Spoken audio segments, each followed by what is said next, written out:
জুলাই জাতীয় নাগরিক পার্টি এনসিপির পদযাত্রা ও সভাকে কেন্দ্র করে গোপালগঞ্জে দফায় দফায় হামলা ও সংঘর্ষে 4 জন নিহত হয়েছেন।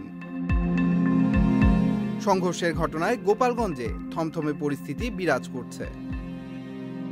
এ সময় শহরের গুরুত্বপূর্ণ স্থাপনা ও সরকারি যানবাহনে ভাঙচুর এবং অগ্নিসংযোগের ঘটনাও ঘটে। এ ঘটনায় গোপালগঞ্জে 3 ঘন্টা বিরতিতে কারফিউয়ের ঘোষণা দেওয়া হয়। বিষয়টি তদন্তে বাংলাদেশের অন্তর্বর্তী সরকার একটি উচ্চ পর্যায়ে তদন্ত কমিটি গঠন করেছে।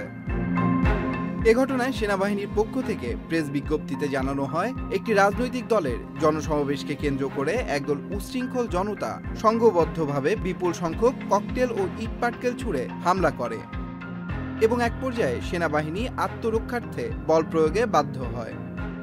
গতকাল সকাল থেকে চলমান এই রাজনৈতিক সহিংসতা ও বিশৃঙ্খলায় গোপালগঞ্জ জেলার জনসাধারণ অত্যন্ত ধৈর্যের সাথে নিজেদের নিবৃত রেখে সেনাবাহিনীকে সহায়তা করেন।